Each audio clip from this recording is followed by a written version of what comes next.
यहाँ स्तन कैंसर से संबंधित आपके सभी प्रश्नों के उत्तर विस्तार से दिए गए हैं। 1. स्तन कैंसर क्या है? स्तन कैंसर एक प्रकार का कैंसर है जो स्तन की कोशिकाओं में विकसित होता है। ये तब शुरू होता है जब स्तन की कोशिकाएं अनियंत्रित रूप से बढ़ने लगती हैं, जिससे ट्यूमर बन जाता है। ये ट्यूमर सौम्य, नॉन कैंसरस या घातक कैंसरस हो सकते हैं। घातक ट्यूमर शरीर के अन्य भागों में फैल सकते हैं, जिसे मेटास्टेसिस कहते हैं। 2. स्तन कैंसर के प्रकार लिखिए। स्तन कैंसर के कई प्रकार होते हैं, लेकिन मुख्य प्रकार इस प्रकार हैं। इन्वेसिव डक्टल कार्सिनोमा -IDC ये सबसे आम प्रकार है, जो स्तन की दूध नलिकाओं डक्ट्स में शुरू होता है और फिर आसपास के स्तन ऊतकों में फैल जाता है। इन्वेसिव लोब्यूलर कार्सिनोमा -ILC यह दूध बनाने वाली ग्रंथियों लोब्यूल्स में शुरू होता है और फिर आसपास के ऊतकों में फैल जाता है। Ductal carcinoma in situ DCIS यह एक गैर आक्रामक नॉन इन्वेसिव प्रकार है, जहां कैंसर कोशिकाएं केवल दूध नलिकाओं के अंदर ही सीमित रहती हैं और बाहर नहीं फैलती। Lobular carcinoma in situ LCIS यह एक गैर आक्रामक स्थिति है, जहां असामान्य कोशिकाएं दूध बनाने वाली ग्रंथियों लोब्यूल्स में पाई जाती हैं। हालांकि यह अपने आप में कैंसर नहीं है, पर यह बाद में कैंसर विकसित होने के जोखिम को बढ़ाता है। Triple negative breast cancer -TNBC यह एक आक्रामक प्रकार है, जिसमें एस्ट्रोजन, प्रोजेस्टेरोन और HER2 रिसेप्टर्स नहीं होते हैं। इस कारण इसका इलाज अधिक मुश्किल होता है। 3. Ductal carcinoma in situ DCIS क्या है? Ductal carcinoma in situ DCIS एक प्रारंभिक गैर आक्रामक स्तन कैंसर है। इन सीटू का मतलब है कि कैंसर कोशिकाएं अपनी मूल जगह यानी दूध नलिकाओं के अंदर ही सीमित है और आसपास के ऊतकों में नहीं फैली है। DCIS को अक्सर प्री-कैंसरस स्थिति माना जाता है, क्योंकि अगर इसका इलाज न किया जाए तो ये इन्वेसिव कैंसर में बदल सकता है। 4. Lobular carcinoma in situ LCIS क्या है? Lobular carcinoma in situ LCIS एक ऐसी स्थिति है जहां दूध बनाने वाली ग्रंथियों लोब्यूल्स में असामान्य कोशिकाएं पाई जाती हैं। ये अपने आप में कैंसर नहीं है और आमतौर पर इन्वेसिव कैंसर में नहीं बदलता। हालांकि इसकी मौजूदगी से भविष्य में इन्वेसिव स्तन कैंसर होने का खतरा बढ़ जाता है, खासकर दोनों स्तनों में। 5. स्तन कैंसर के प्रमुख कारण क्या हैं? स्तन कैंसर का कोई एक कारण नहीं है। ये कई कारकों के संयोजन से होता है, जिनमें आनुवंशिक, जेनेटिक, हार्मोनल और पर्यावरणीय एनवायरमेंटल कारक शामिल हैं। 6. स्तन कैंसर के जोखिम कारक लिखिए। जोखिम कारकों में शामिल हैं: आयु, उम्र बढ़ने के साथ जोखिम बढ़ता है। लिंग, महिलाओं में ये पुरुषों की तुलना में बहुत अधिक आम है। आनुवंशिक उत्परिवर्तन, जेनेटिक म्यूटेशंस, BRCA1 और BRCA2 जैसे जीन में उत्परिवर्तन। पारिवारिक इतिहास, अगर परिवार में किसी को स्तन कैंसर हो चुका हो। हार्मोनल कारक, जल्दी मासिक धर्म शुरू होना, देर से रजोनिवृत्ति, हार्मोन रिप्लेसमेंट थेरेपी। जीवन शैली, मोटापा, शराब का सेवन, शारीरिक गतिविधि की कमी। गर्भधारण का इतिहास, पहला बच्चा 30 वर्ष की आयु के बाद होना या कभी गर्भधारण न करना। 7. BRCA1 और BRCA2 जीन का महत्व क्या है? BRCA1 ब्रेस्ट कैंसर जीन 1 और BRCA2 ब्रेस्ट कैंसर जीन 2 ऐसे जीन हैं जो कोशिकाओं की मरम्मत में मदद करते हैं। यदि इन जीनों में हानिकारक उत्परिवर्तन हार्मफुल म्यूटेशन होता है तो कोशिकाएं सामान्य रूप से विकसित नहीं हो पाती हैं, जिससे स्तन कैंसर और डिम्ब ग्रंथि ओवेरियन कैंसर का खतरा बहुत बढ़ जाता है। इन जीनों में उत्परिवर्तन वाले व्यक्तियों में वंशानुगत स्तन कैंसर का खतरा 80% तक हो सकता है। 8. एस्ट्रोजन का प्रभाव स्तन कैंसर पर क्या है? एस्ट्रोजन एक हार्मोन है जो स्तन कोशिकाओं के विकास को बढ़ावा देता है। कुछ प्रकार के स्तन कैंसर को estrogen receptor positive ER positive कहा जाता है, जिसका मतलब है कि उनकी वृद्धि के लिए एस्ट्रोजन की आवश्यकता होती है। हार्मोन थेरेपी जैसे टैमोक्सिफिन इन कैंसर को बढ़ने से रोकने के लिए एस्ट्रोजन के प्रभाव को अवरुद्ध करती है। 9. वंशानुगत स्तन कैंसर के कारण। वंशानुगत स्तन कैंसर मुख्य रूप से कुछ विशिष्ट जीन में उत्परिवर्तन के कारण होता है, जैसे BRCA1, BRCA2, TP53 और PALB2। ये उत्परिवर्तन माता पिता से बच्चों में पारित हो सकते हैं और स्तन कैंसर के जोखिम को काफी बढ़ा देते हैं। 10. जीवन शैली संबंधी कारण लिखिए। जीवन शैली संबंधी कारण स्तन कैंसर के जोखिम को बढ़ा सकते हैं। इनमें शामिल हैं: मोटापा, विशेष रूप से रजोनिवृत्ति के बाद। शराब का अत्यधिक सेवन, शराब पीने से एस्ट्रोजन का स्तर बढ़ सकता है। शारीरिक निष्क्रियता, नियमित व्यायाम न करना। अस्वास्थ्यकर आहार, कम फल सब्जियों वाला और वसायुक्त आहार। हार्मोन रिप्लेसमेंट थेरेपी HRT, विशेष रूप से लंबी अवधि तक इसका उपयोग। 11. स्तन ट्यूमर का वर्गीकरण कीजिए। स्तन ट्यूमर को 2 मुख्य श्रेणियों में वर्गीकृत किया जाता है: एक, सौम्य बिनाइन ट्यूमर। ये गैर कैंसर युक्त ट्यूमर होते हैं जो शरीर के अन्य भागों में नहीं फैलते। उदाहरण, फाइब्रोएडिनोमा, फाइब्रोडिनोमा, सिस्ट्स। 2, घातक मैलिग्नेंट ट्यूमर। ये कैंसर युक्त ट्यूमर होते हैं जो आसपास के ऊतकों और शरीर के अन्य भागों में फैल सकते हैं। उदाहरण, invasive ductal carcinoma, invasive lobular carcinoma. 12, सौम्य और घातक स्तन ट्यूमर में अंतर। सौम्य बिनाइन धीरे धीरे बढ़ते हैं, आसपास के ऊतकों पर आक्रमण नहीं करते, शरीर के अन्य भागों में नहीं फैलते, मेटास्टेसिस नहीं, आमतौर पर जीवन के लिए खतरा नहीं होते। घातक मैलिग्नेंट तेजी से बढ़ते हैं, आसपास के ऊतकों पर आक्रमण कर सकते हैं, शरीर के अन्य भागों में फैल सकते हैं, मेटास्टेसिस कर सकते हैं। अगर इलाज न किया जाए तो जीवन के लिए खतरा हो सकते हैं। 13, इन्वेसिव डक्टल कार्सिनोमा पर टिप्पणी। इन्वेसिव डक्टल कार्सिनोमा आईडीसी स्तन कैंसर का सबसे आम प्रकार है जो लगभग 80% मामलों में होता है। यह दूध नलिकाओं डक्ट्स में शुरू होता है और फिर नलिकाओं की दीवार को तोड़कर आसपास के स्तन के फैटी ऊतक में फैल जाता है। वहां से ये लिम्फ नोड्स और शरीर के अन्य भागों में फैल सकता है। 14, इन्वेसिव लॉब्यूलर कार्सिनोमा पर टिप्पणी। इन्वेसिव लॉब्यूलर कार्सिनोमा आईएलसी स्तन कैंसर का दूसरा सबसे आम प्रकार है जो लगभग 10-15% मामलों में होता है। यह दूध बनाने वाली ग्रंथियों लॉब्यूल्स में शुरू होता है और फिर स्तन के फैटी ऊतक में फैल जाता है। आईएलसी अक्सर एक एकल गांठ के बजाय एक सख्त फैले हुए क्षेत्र के रूप में विकसित होता है जिससे मैमोग्राफी पर इसका पता लगाना मुश्किल हो सकता है।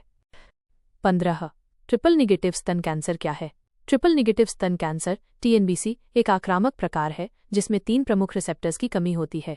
1, estrogen receptor ER, 2, progesterone receptor PR, 3, HER2 HER2। क्योंकि इसमें ये रिसेप्टर्स नहीं होते, हार्मोन थेरेपी और HER2 लक्षित दवाएं इस पर काम नहीं करती। इसका इलाज मुख्य रूप से कीमोथेरेपी से किया जाता है। ये अक्सर युवा महिलाओं और BRCA एक जीन में उत्परिवर्तन वाले लोगों में पाया जाता है। 16, स्तन कैंसर के प्रारंभिक लक्षण लिखिए। स्तन कैंसर के प्रारंभिक लक्षणों में शामिल हैं स्तन या बगल में एक नई गांठ या मोटापन, स्तन के आकार या आकृति में बदलाव, निप्पल से असामान्य स्राव, दूध के अलावा निप्पल का अंदर की ओर मुड़ जाना, स्तन की त्वचा पर लालिमा, सिकुड़न या डिम्पलिंग। 17, स्तन कैंसर के चेतावनी संकेत। स्तन में एक नई दर्द रहित गांठ, स्तन की त्वचा का नारंगी के छिलके जैसा दिखना, प्यूडी ऑरेंज, स्तन पर लाल सूजे हुए या दर्दनाक क्षेत्र, बगल में लिम्फ नोड्स का बढ़ना, निप्पल के आसपास की त्वचा का छिलना, पपड़ी बनना या लाल होना। 18, अंतिम अवस्था के लक्षण लिखिए। जब स्तन कैंसर शरीर के अन्य भागों में फैल जाता है मेटास्टेसिस, तो लक्षण इस बात पर निर्भर करते हैं कि कैंसर कहाँ फैला है। हड्डी में फैलने पर हड्डी में दर्द, फ्रैक्चर, फेफड़ों में फैलने पर सांस लेने में तकलीफ, लगातार खांसी, यकृत लिवर में फैलने पर पीलिया जॉन्डिस, पेट में दर्द, भूख न लगना, मस्तिष्क में फैलने पर सिर दर्द, दौरे, संतुलन में कमी, भ्रम। 19, प्यूडी ऑरेंज पुड ऑरेंज क्या है? प्यूडी ऑरेंज का मतलब है नारंगी की त्वचा। ये एक चेतावनी संकेत है जिसमें स्तन की त्वचा नारंगी के छिलके जैसी दिखती है और उस पर छोटे छोटे गड्ढे या डिंपल बन जाते हैं। ये तब होता है जब कैंसर कोशिकाएं त्वचा के नीचे की लसिका वाहिकाओं लिम्फ वेसल्स को अवरुद्ध कर देती हैं, जिससे स्तन में सूजन और डिंपलिंग हो जाती है। ये अक्सर सूजनयुक्त स्तन कैंसर इन्फ्लामेटरी ब्रेस्ट कैंसर का एक लक्षण होता है। 20, निप्पल में होने वाले परिवर्तन लिखिए। निप्पल का पीछे की ओर मुड़ना, इन्वर्जन, अचानक निप्पल का अंदर की ओर मुड़ जाना, असामान्य स्राव, दूध के अलावा खून जैसा या साफ स्राव, निप्पल के आसपास की त्वचा का छिलना या पपड़ी बनना। ये निप्पल के पेजेट रोग पैजेट्स डिजीज का संकेत हो सकता है। निप्पल के रंग या आकार में बदलाव। 21, स्तन गांठ का ट्रिपल असेसमेंट क्या है? ट्रिपल असेसमेंट स्तन की गांठ का मूल्यांकन करने की एक मानक प्रक्रिया है। इसमें 3 चरण होते हैं। 1, नैदानिक परीक्षा, क्लिनिकल एग्जामिनेशन, डॉक्टर द्वारा स्तन की शारीरिक जांच। 2, इमेजिंग, मैमोग्राफी, अल्ट्रासाउंड या MRI जैसे इमेजिंग परीक्षण। 3, टिश्यू सैंपलिंग, बायोप्सी, गांठ से ऊतक का एक नमूना लेकर उसकी जांच करना, जैसे कि FNAC या कोर नीडल बायोप्सी। तीनों चरणों के परिणामों के आधार पर ही अंतिम निदान किया जाता है।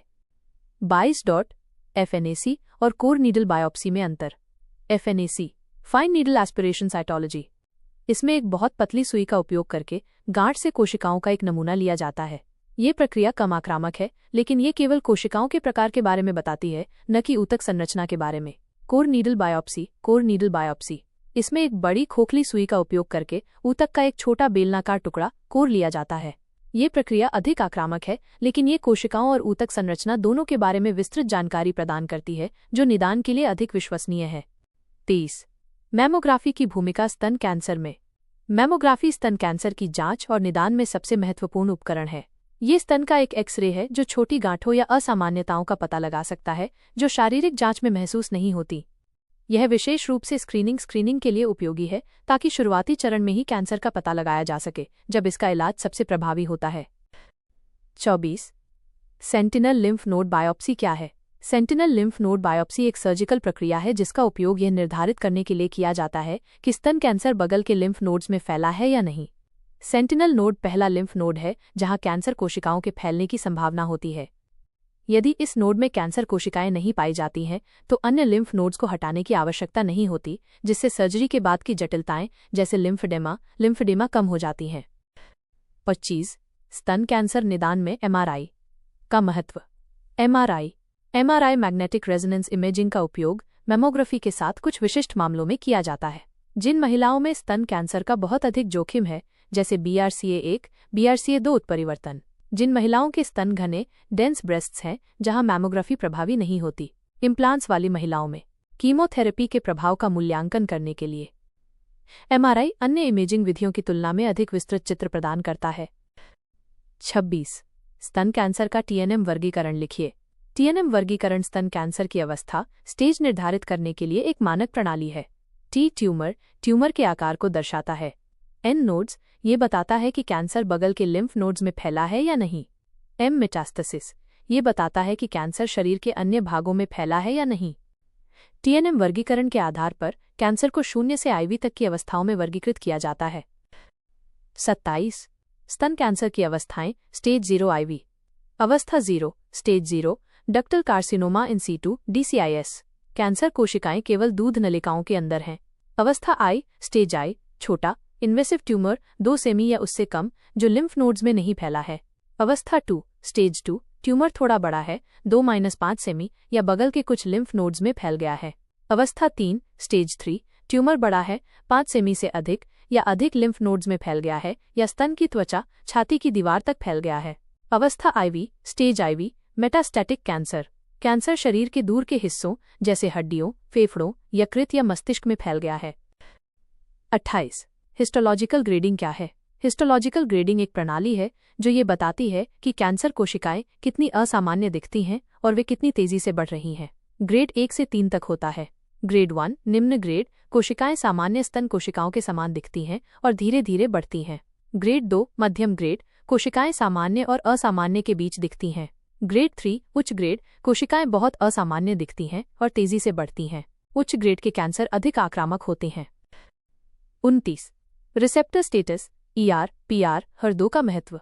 कैंसर कोशिकाओं पर estrogen receptor ER, progesterone receptor PR और HER2 रिसेप्टर HER2 की उपस्थिति या अनुपस्थिति का पता लगाना उपचार के लिए महत्वपूर्ण है। ER पॉजिटिव या PR पॉजिटिव इन कैंसरों का इलाज हार्मोन थेरेपी से किया जा सकता है। HER2 पॉजिटिव इन कैंसरों का इलाज लक्षित थेरेपी जैसे ट्रास्टुजुमाब से किया जा सकता है।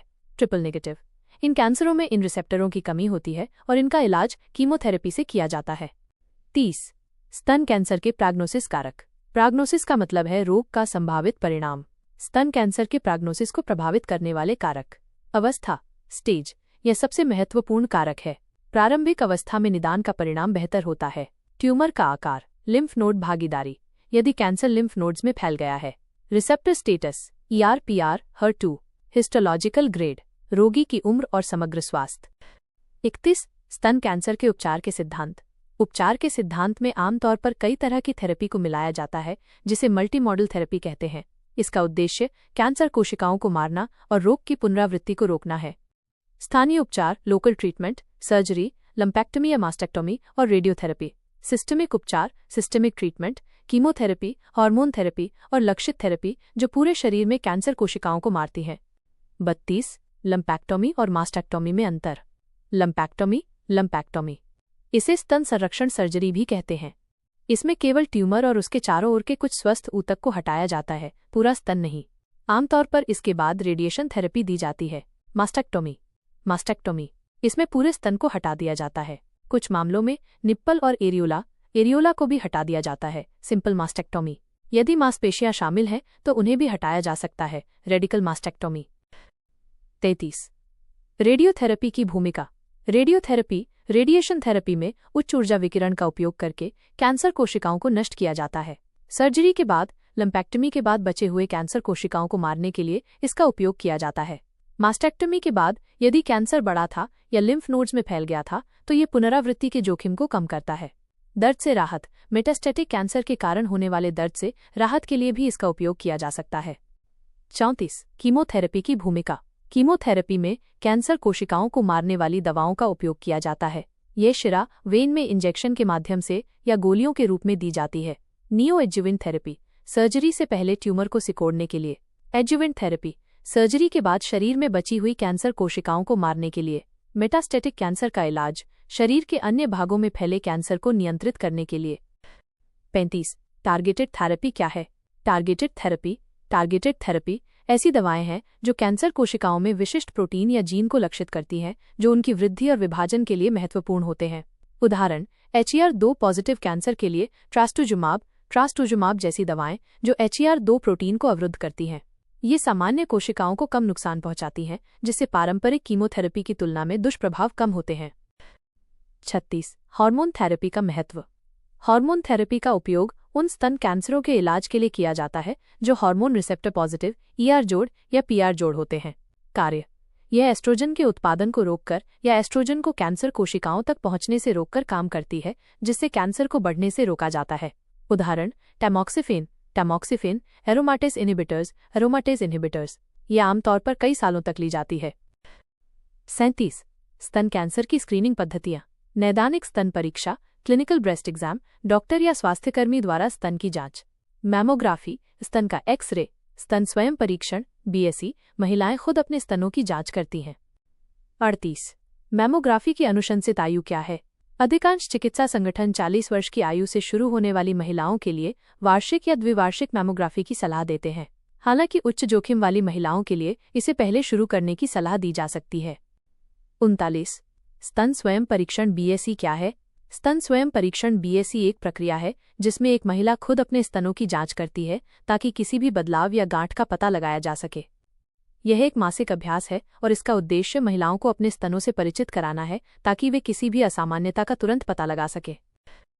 40। स्तन कैंसर से बचाव के उपाय। स्वस्थ वजन बनाए रखें, विशेष रूप से रजोनिवृत्ति के बाद। नियमित व्यायाम करें, सप्ताह में कम से कम 150 मिनट मध्यम तीव्रता वाला व्यायाम। शराब का सेवन सीमित करें। फल, सब्जियां और साबुत अनाज से भरपूर आहार लें। धूम्रपान से बचें। स्तनपान कराएं यदि संभव हो। 41। स्तन कैंसर की स्थानीय जटिलताएं। अल्सरेशन, ट्यूमर का त्वचा से बाहर निकलना और घाव बनना। लिम्फेडेमा, बाह में सूजन, खासकर जब बगल के लिम्फ नोड्स हटा दिए गए हों। दर्द, ट्यूमर के बढ़ने के कारण। संक्रमण। 42। स्तन कैंसर के फैलने, मेटास्टेसिस के स्थान।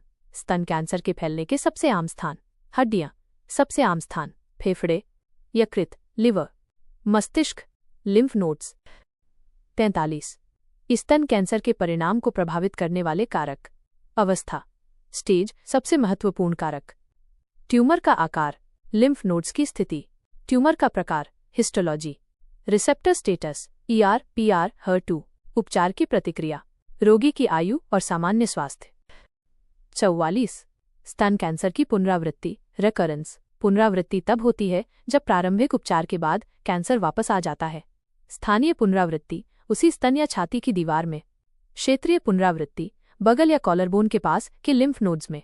दूरस्थ पुनरावृत्ति, मेटास्टेसिस, शरीर के अन्य भागों में। 45।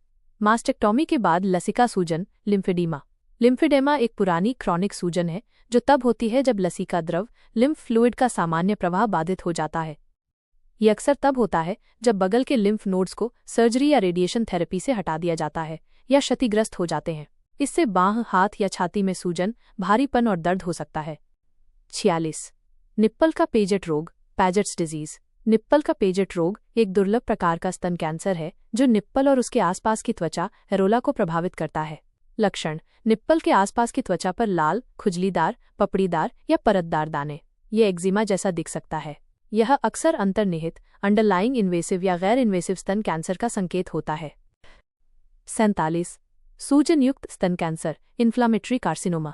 सूजन युक्त स्तन कैंसर IBC एक दुर्लभ और आक्रामक प्रकार है जिसमें कैंसर कोशिकाएं त्वचा के नीचे की लसीका वाहिकाओं को अवरुद्ध कर देती हैं। लक्षण: स्तन का लाल होना, सूजन, गर्माहट और प्यूडी ऑरेंज नारंगी के छिलके जैसी त्वचा। ये अक्सर बिना गांठ के होता है और तेजी से बढ़ता है। इसका निदान मुश्किल हो सकता है। 48 पुरुष स्तन कैंसर पर टिप्पणी।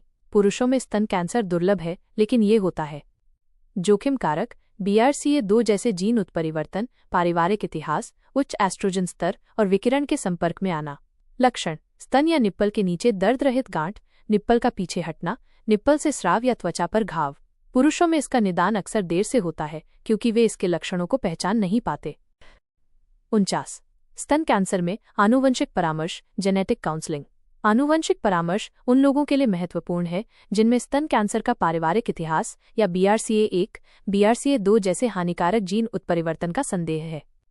उद्देश्य: परामर्शदाता परिवार के इतिहास का विश्लेषण करते हैं, आनुवंशिक परीक्षण की सलाह देते हैं और परिणाम के आधार पर जोखिम प्रबंधन के विकल्पों पर चर्चा करते हैं, जैसे बढ़ी हुई स्क्रीनिंग या निवारक सर्जरी। 50 स्तन कैंसर रोगी की नर्सिंग देखभाल। नर्सिंग देखभाल में रोगी को शारीरिक, भावनात्मक और शैक्षिक सहायता प्रदान करना शामिल है।